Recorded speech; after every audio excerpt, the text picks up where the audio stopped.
أكبر ولله الحمد.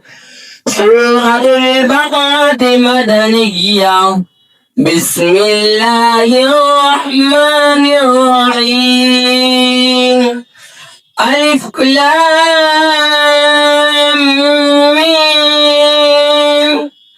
ذلك الكتاب لا ريب فيه هدى للمتقين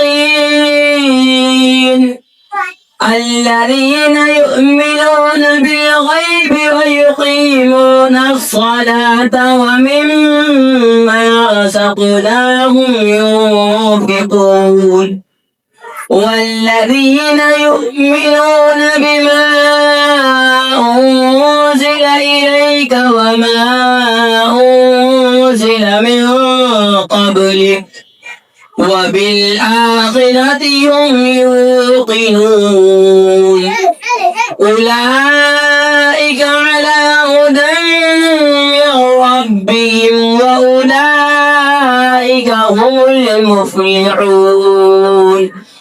لا إله إلا الله والله أكبر ولله الحمد.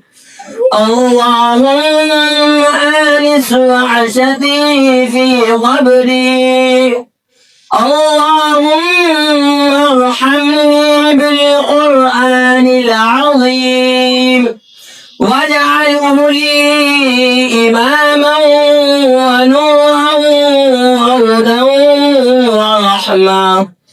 اللهم ذكرني منه ما نسيت وعلمني منه ما جهلت وارزقني تلاوته آناء الليل وآناء النهار واجعله لي حجة يا رب العالمين. صدق الله العظيم.